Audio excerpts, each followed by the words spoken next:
Good evening and welcome to Sunset News. In this program, we bring you news, community stories, economic news, weather forecast, as well as sports. I am Glenna Rashipura. In the news tonight, the motorist who was arrested at the scene after the fatal collision with a cyclist and former national rugby captain Gerhard Mans on Wednesday made his first court appearance in Katutura today morning. Japhet Paulus has been charged with culpable homicide and remains in custody pending the submission of a formal bail application. The state opposes bail on the basis of fears that he may flee because of the seriousness of the charge against him, or that he may interfere with the investigation or the witnesses. The state is also considering adding further charges pending the progress of the investigation, in which the post-mortem report and the accused alcohol test results are still awaited. The case is adjourned for further investigation until July 22nd.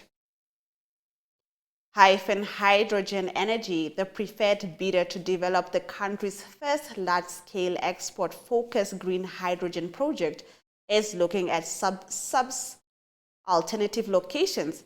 Hyphen appointed SR Environmental Consulting to conduct an environmental and social screening study.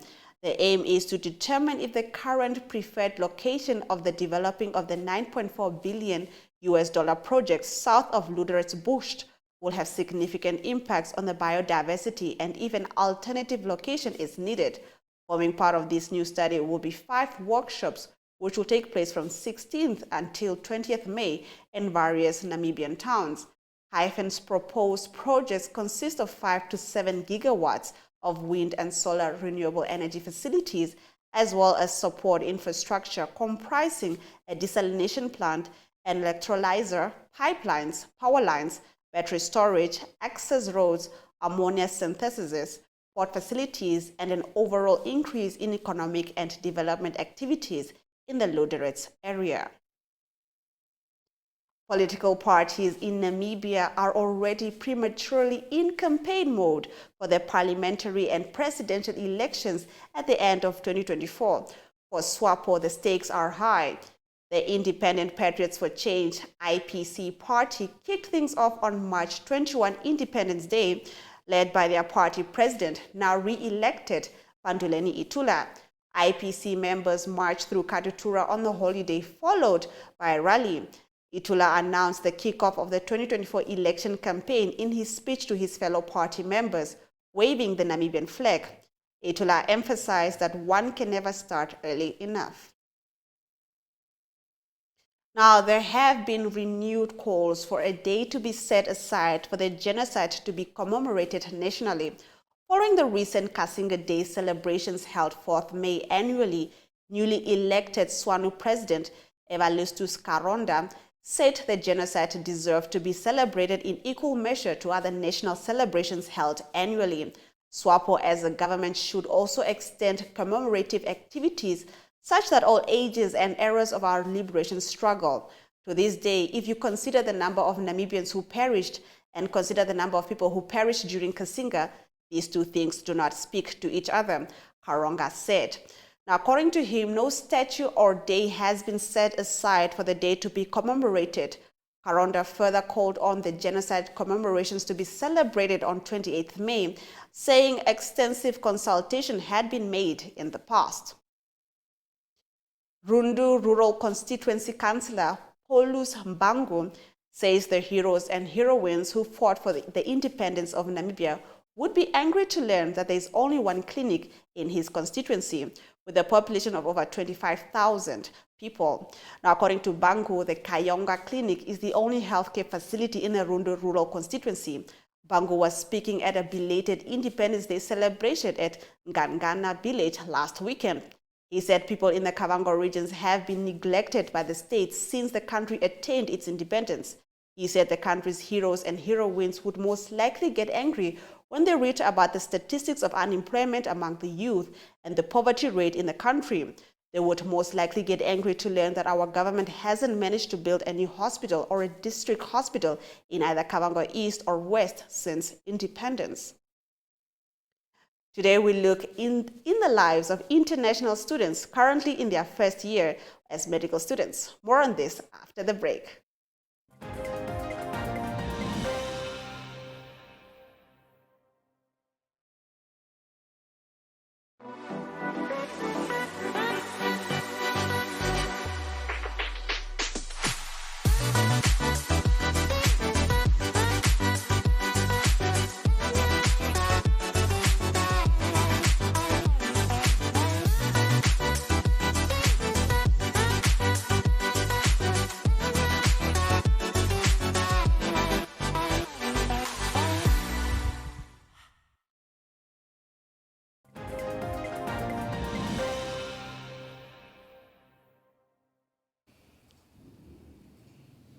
Let's take a look at our community talk. Third-year UNAMedia student Etiet Kop Akababio, who is doing his internship in the Faculty of Health Sciences and Veterinary Medicine, spoke to 6 international first-year students studying at Hage Geingob Campus School of Medicine. Here are their stories. Okay, thank you very much. Hi, my name is Kangoini Dlamini. I am from the Kingdom of Eswatini. Hello everyone, my name is Zaki Khan and I'm a medical student studying in the first year, and my country of origin is India, but I currently reside in Botswana. Dumelang, my name is Pusele Tsotaleng. I'm from the Kingdom of Lesotho.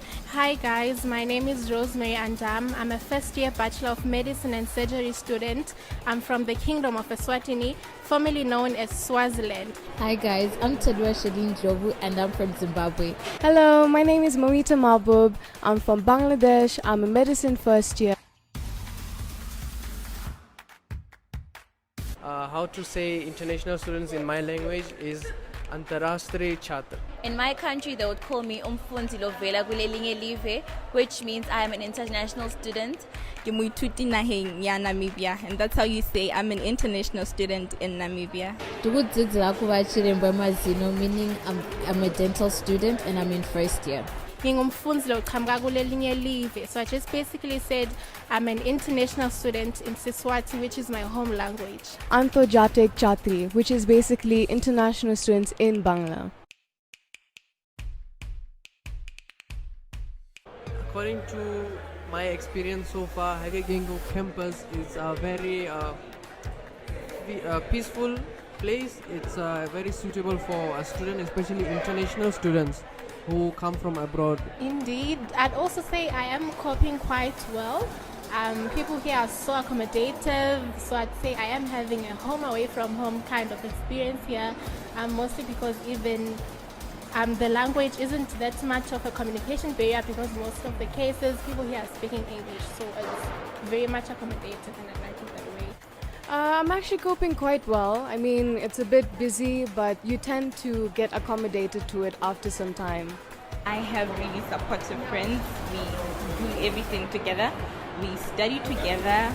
We laugh together. We have fun together. So it has been amazing. Hage Geingob campus has been a wonderful experience, mostly because of the students here, and everyone has been so welcoming, regardless of us being international students. I would swear that I've been here for the past 2 years. And the school really has nice people.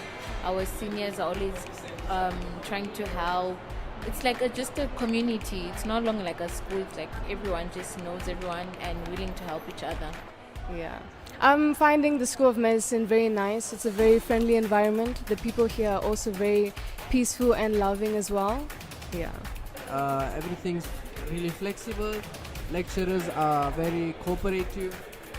Lecture schedules, including all my practical assignments, are all very flexible, and I think I'm managing very well with everything so far. I'm loving it here. Yeah, Honestly. yeah, I highly recommend it. It has to be the Umhlangari dance in my country. That is amazing.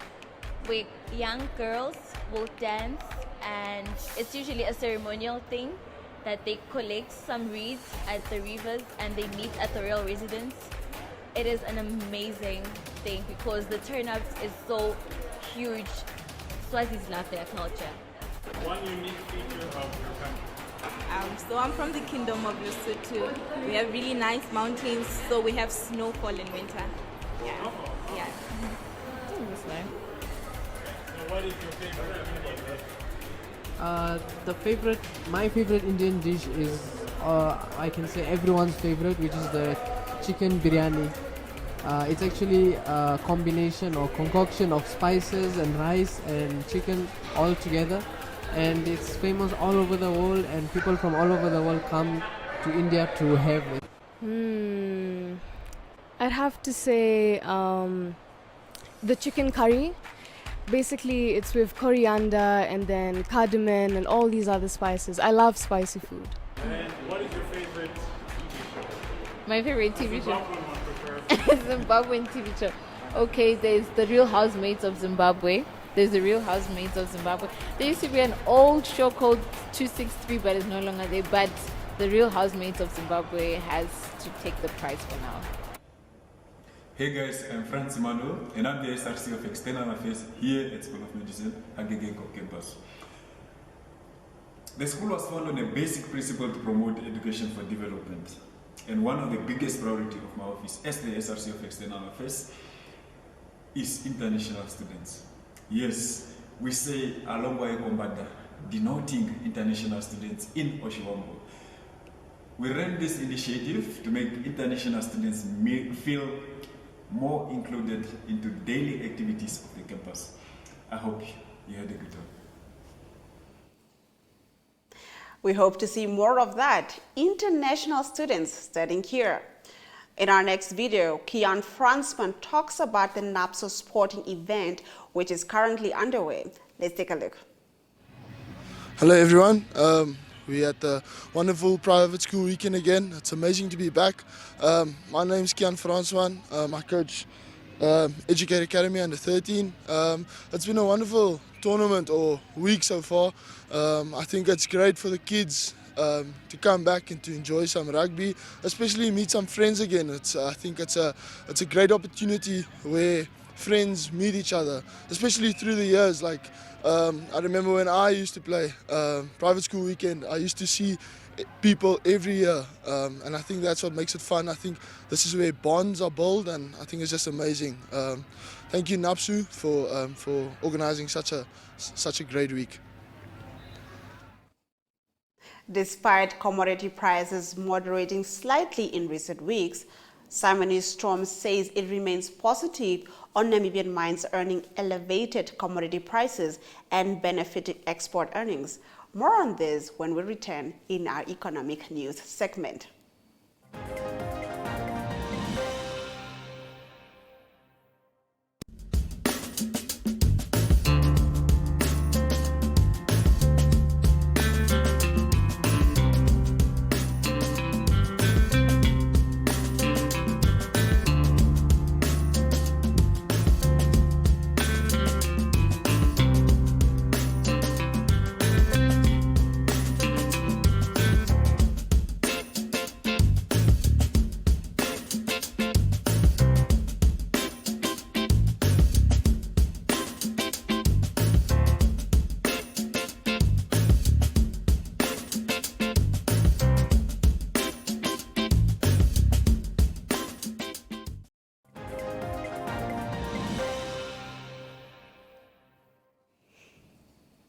You're still watching Sunset News. Let's take a look at our economic news. Despite commodity prices moderating slightly in recent weeks, Simon Storm says it remains positive on Namibian mines earning elevated commodity prices and benefiting export earnings.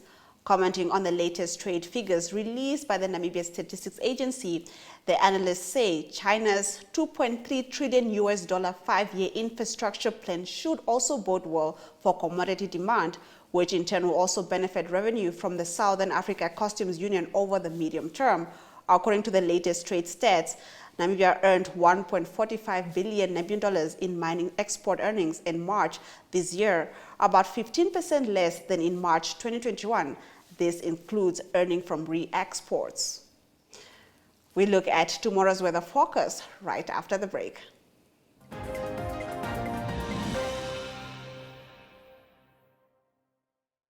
Choose your flex package with Paratus today. Sign up for ultra-fast fiber with the convenience of mobile LTE. That's 2 products in 1 bundle. It's new, it's 1 bill, and you can stay connected in more than 1 location. For more information, visit paratus.africa/NA. Always prepared. Paratus.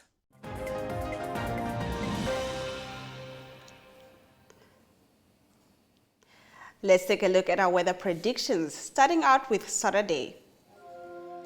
Cooler weather is approaching with Omaruru, Hobabas and Windhoek experiencing low temperatures of between 7 and 8 degrees and maximum temperatures of 29, 27 and 25 degrees respectively.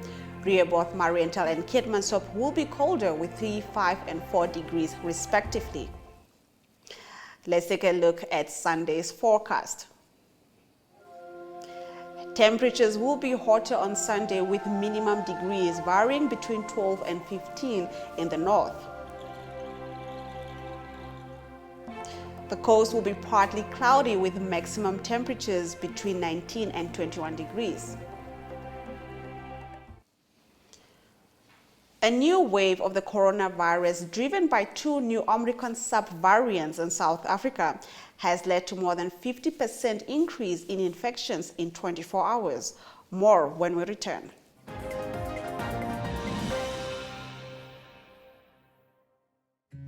Adam Tas is coming to Windhoek to help build a brighter future for education. Join us at the Sounds of Caring concert at Windhoek High School Vegkop on 20 and 21 May, where he will be performing with Von Arends and Rian Smith. Tickets cost $200 Namibian and are available via eticket.my.na. All proceeds go towards the African Child Development Trust.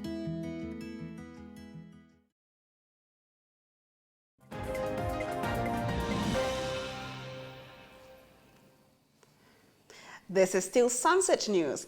Let's take a look at our international news story. A new wave of the coronavirus, driven by 2 new Omicron subvariants in South Africa, has led to more than 50% increase in infections in 24 hours. According to official figures released on Thursday, the National Institute for Communicable Diseases counted 9,757 new cases of COVID-19 in the country, 50% more than the 6,170 new cases counted by the day before on Wednesday. 64 new deaths were also reported. More than a quarter of the people tested had a positive result, the highest rate recorded in months. COVID-19 has also claimed 7 lives in the last 2 days. The Center for Epidemic Response and Innovation warned late April that South Africa, the country officially the most affected by the COVID-19 on the continent, has ended a new wave of the pandemic. The country of nearly 60 million people, where less than 45% of the adult population is fully vaccinated, has officially recorded more than 3.8 million cases and over 100,000 deaths. 2 new Omicron subvariants, whose virulence has yet to be determined, are causing the new wave of COVID-19 pandemic in South Africa, according to the World Health Organization. Up next, Namibian boxer Paulinus John Jolonimus has vowed to continue chasing his dreams despite some difficult fights he has endured this year and last year. More on this after the break.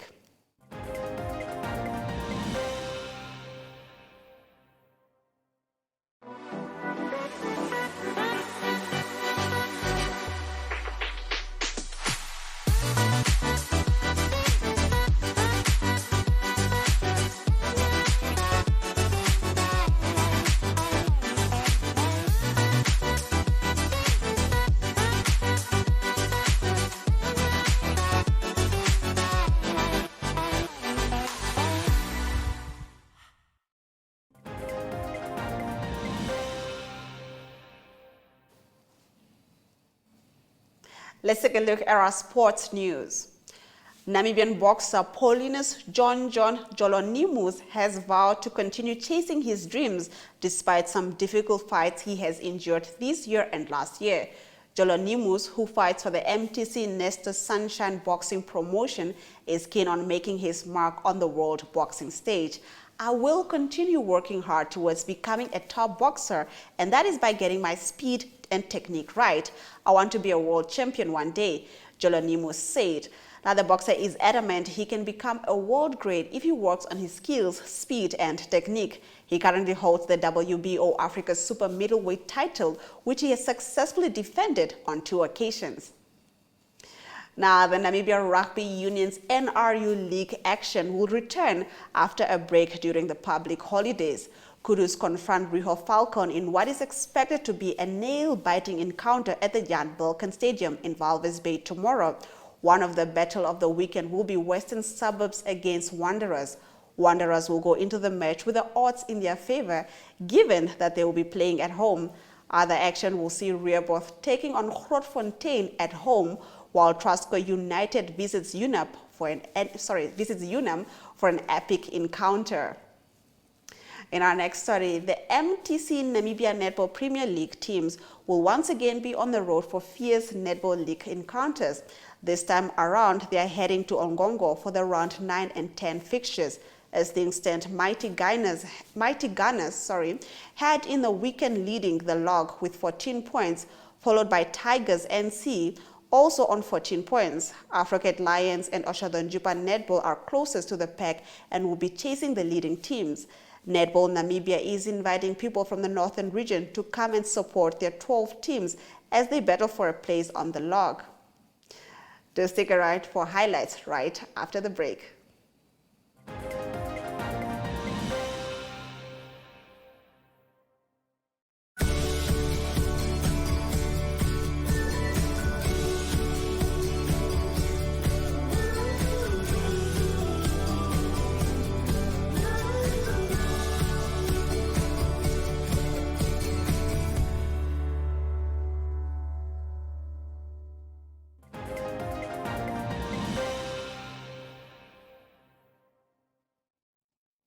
This is Sunset News, and if you have just joined us, here are the highlights.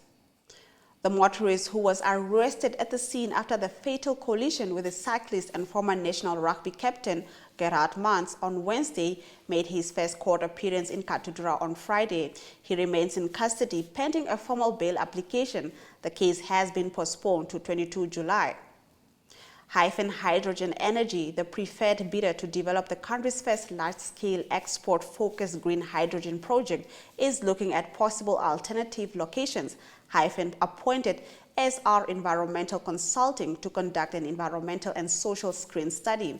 The aim is to determine if the current preferred location of developing the $9.4 billion project south of Ludersbusch will have a significant impact on the biodiversity and if an alternative location is needed.